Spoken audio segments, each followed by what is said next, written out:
देखिए बात करते हैं अधिशोषण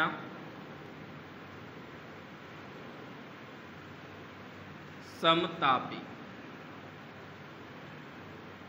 ठीक है, देखो जैसा नाम है समतापी, समतापी से मतलब है समान ताप। ताप क्या रहेगा? समान रहेगा यानी स्थिर रहेगा। अब अधिशोषण समतापी क्या है? स्थिर ताप पर, स्थिर ताप पर अधिशोषक अधिशोषित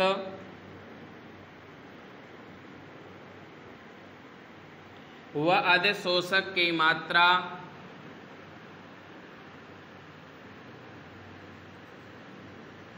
व साम्य दाब के मध्य संबंध क्या कहलाता है? अधिशोषण। भाई देखिए आपने 11th क्लास में भी पढ़ा होगा, जहाँ हमारे बॉयल के, चार्ल्स के, गैलुसेक के नियम थे। वहाँ पर हमेशा जब किसी भी विलयन में बात करते हैं तो 3 चीज़ें होती हैं, ताप, दाब और सांद्रता या मात्रा। ठीक है, तो यहाँ हमेशा 2 चीज़ों के मध्य रिएक्शन होती है और एक तीसरी चीज़ स्थिर रहती है। जैसे देखो ये ताप, यहाँ क्या है? स्थिर ताप। तो संबंध किसके मध्य में होगा? दाब के और सांद्रता के मध्य में। तो यानी इसी को जिनके मध्य संबंध, ऐसा एक समीकरण जो किसी भी अधिशोषित व अधिशोषक, अधिशोष्य व अधिशोषक दोनों की मात्रा व दाब के मध्य संबंध बताए, उस समीकरण को क्या कहते हैं? अधिशोषण समतापी कहते हैं। क्या कहते हैं? अधिशोषण समतापी कहते हैं। अधिशोषण समतापी को मुख्यतः 2 भागों में विभाजित किया गया है। पहला है फ्रेंडलिक अधिशोषण समतापी। नंबर 1 आता है फ्रेंडलिक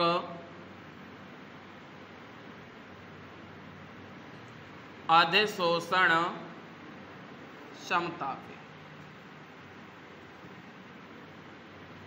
फ्रेंडलिक अधिशोषण समतापी क्या है? वही अधिशोषण समतापी है, परंतु सबसे पहला एक व्यंजक दिया था वो फ्रेंडलिक ने दिया था। किसने दिया था?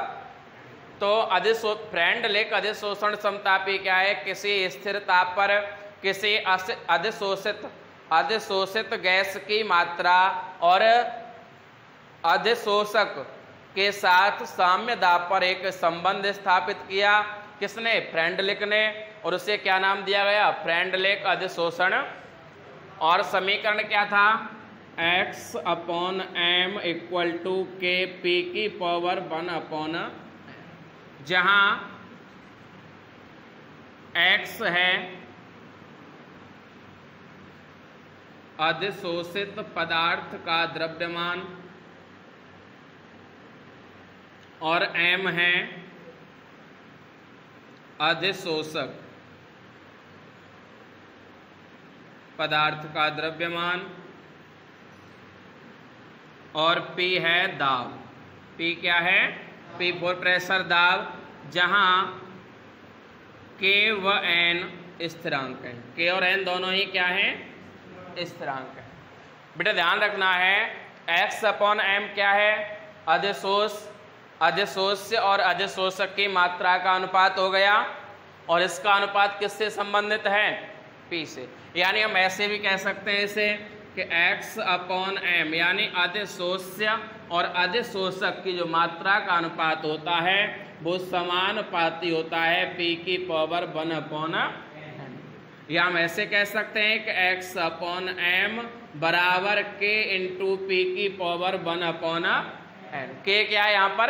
स्थिरांक, और N भी क्या है? स्थिरांक। ठीक है, अब देखो बात करते हैं, तो अब इससे देखो भाई, तो ये आगे हमारा ये होता है फ्रेंडलिक का समीकरण x/m बराबर K × P⁻1/n। तो यहाँ से इस 1/n पावर को हटाने के लिए, यानी यदि n का वैल्यू कोई भी भिन्नात्मक आता है तो हमें मान निकालने में समस्या रहेगी, इसलिए हमने क्या किया? दोनों पक्षों का लॉग ले लेंगे, और लॉग लेंगे तो यहाँ ये भाग हो रहा है, भाग का मतलब होता है माइनस, और ये गुणा का मतलब होता है प्लस। लॉग में जो घात होती है वो हमेशा आगे आ जाती है। ठीक है, ये इसको हम चाहे तो इस फॉर्म में लिख लें, चाहे इस फॉर्म में लिख लें। यही हमारा क्या होता है, फ्रेंडलिक अधिशोषण समतापी समीकरण, या हम सीधा कह दें फ्रेंडलिक अधिशोषण समतापी। चाहे इस फॉर्म में चाहे तो इसमें भी लिख सकते हैं और इसमें चाहे तो। इसके बाद अगला नंबर आता है हमारा लैंग-म्यूर अधिशोषण समतापी। लैंग-म्यूर अधिशोषण समतापी समझेंगे बेटा, लैंग-म्यूर अधिशोषण समतापी।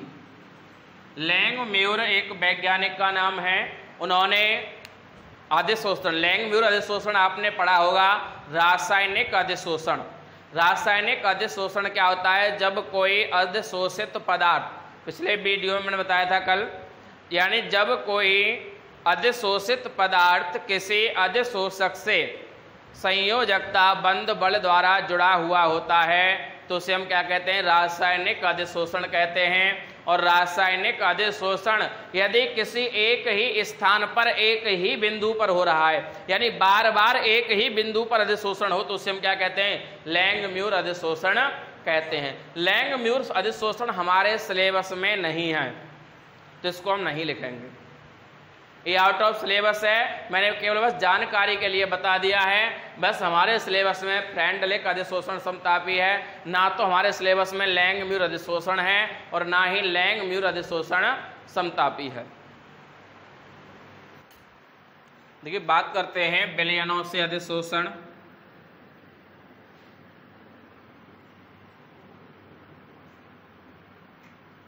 तो विलयनों से जो अधिशोषण होता है, अब तक हमने पढ़ा कि जो ठोस पदार्थ होते हैं वो गैसों का ही अधिशोषण करते हैं, केवल गैसों का ही अधिशोषण करते हैं। परंतु ऐसा भी होता है कि किसी विलयन में यदि किसी ठोस यानी वास्तविक ठोस पदार्थ को डाल दिया जाए, अधिशोषित पदार्थ को डाल दिया जाए, तो वह किसी विलेय या विलायक का भी अधिशोषण कर सकता।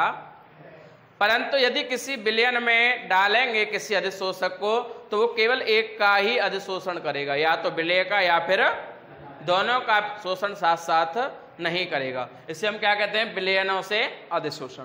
ध्यान रखना, जैसे मैं एक एग्जांपल दे दूं कि एक एसिटिक विलयन, एसिटिक अम्ल व जल का मिश्रण ले लें, ठीक है, और इसमें हम चारकोल डाल दें। क्या डाल दें, किसमें, इस मिश्रण में। तो चारकोल क्या करेगा, इस एसिटिक अम्ल का अधिशोषण कर लेगा, यानी एसिटिक अम्ल के कण चारकोल से चिपक जाएंगे और जल के कण अलग हो जाएंगे। तो यानी ये क्या हुआ भाई, ये भी तो विलयन ही तो था, एसिटिक अम्ल और जल का क्या था, मिश्रण था, विलयन था। उस विलयन में यदि हमने चारकोल डाल दिया तो जो एसिटिक अम्ल है, एसिटिक अम्ल के जो कण हैं वो किससे चिपक जाएंगे, चारकोल से। तो चारकोल के द्वारा एसिटिक अम्ल का क्या हो गया, अधिशोषण। इसको हम फ्रेंडलिक समतापी, फ्रेंडलिक अधिशोषण समतापी के द्वारा समझ सकते हैं। तो वहां क्या करना है, यहाँ तो मात्रा की बात हो रही है ना, और वहां हो रही थी दाब की पीसीएम ने, तो बस इसका कुछ नहीं है, ये आ जाता है हमारा x/m बराबर k इंटू, यहाँ p की जगह आ जाएगा c, यानी सांद्रता क्या आ जाएगी, और इसकी पावर 1/n। लॉग लेने के बाद ये भी क्या बन जाएगा, log x/m बराबर log k plus log c की पावर 1/n, ये घात आ जाती है log में आगे, तो ये आ जाएगा log x/m बराबर log k plus 1/n log c। ये क्या बन गया हमारा फ्रेंडलिक समतापी समीकरण, किसके लिए, विलयनों के लिए। यदि यहीं पर ये खाली फ्रेंडलिक समतापी समीकरण होता, किसके लिए, गैसों के लिए, तो यहाँ पर P आता, और जब कोई विलयन आ जाए तो यहाँ पर क्या आ जाएगा, कहीं कहीं पर आपको यहाँ पर 10 लिखा हुआ मिल जाएगा, तो 10 का न्यूट्रल वैल्यू होता है, उसका ये न समझिएगा इसमें 10 का कोई अर्थ है या कोई मतलब है, ठीक है। देखिए अब बात करते हैं उत्प्रेरण।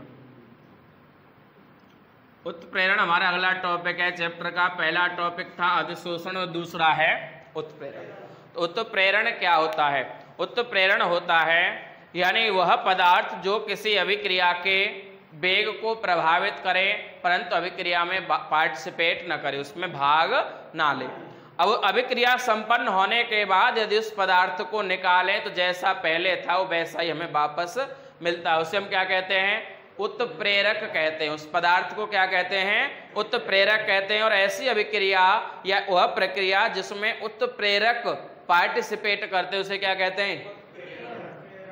तो उत्प्रेरक क्या होते हैं? जो बिना भाग लिए, किसी भी अभिक्रिया में बिना भाग लिए अभिक्रिया के वेग को प्रभावित कर दे, वह पदार्थ क्या कहलाता है? उत्प्रेरक। और यह क्रिया क्या कहलाती है? उत्प्रेरण। यानी ऐसा पदार्थ जो बिना भाग लिए वेग को प्रभावित कर दे उसे उत्प्रेरण, और उस अभिक्रिया को उत्प्रेरण कहते हैं। उस प्रक्रिया को, तो उत्प्रेरण जो होता है ये दो प्रकार का होता है। उत्प्रेरण के प्रकार, यह मुख्यतः दो प्रकार का होता है।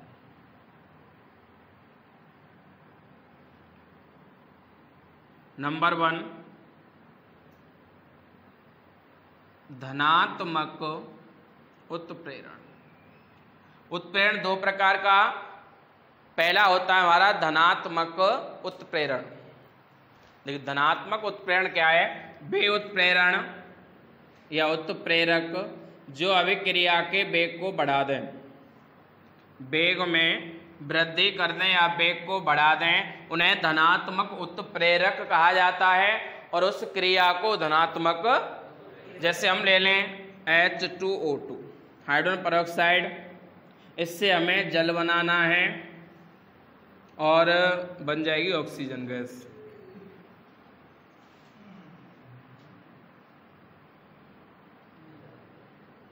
ठीक है, तो देखो इससे जल बन गया और क्या बन गया? ऑक्सीजन। परंतु ध्यान दीजिए समस्या कहाँ है? इस क्रिया को पूरा होने में कई दिन लग जाते हैं। हाइड्रोजन पेरोक्साइड से जल बनाने में कई दिन लग जाते हैं। और यदि इसी प्रक्रिया में प्लेटिनम धातु की एक छोटी सी छड़ डाल दी जाए, क्या डाल दिया जाए? तो यही अभिक्रिया कुछ घंटों में ही पूर्ण हो जाती है। जो अभिक्रिया कुछ दिन में हो रही थी वो कुछ घंटों में ही पूर्ण हो जाती, तो अभिक्रिया का वेग बढ़ गया और इससे हम क्या कहेंगे? धनात्मक उत्प्रेरण। ठीक है, और जो प्लेटिनम की जो छड़ है वो धातु है भाई, न तो वो ऑक्सीजन में बदलेगी ना वो जल में बदलेगी। वह धातु अभिक्रिया संपन्न होने के बाद जैसी हमने डाली थी वैसी ही निकल आती है। उसका प्रभाव कहाँ पड़ा? केवल अभिक्रिया के वेग पर। और तो वह क्या कहलाएगा? प्लेटिनम उत्प्रेरक कहलाएगा। क्या कहलाएगा? धनात्मक उत्प्रेरक कहलाएगा। और ये टोटल कंडीशन क्या कहलाएगी? धनात्मक उत्प्रेरण कहलाएगी। नंबर 2 डालेंगे ऋणात्मक उत्प्रेरण।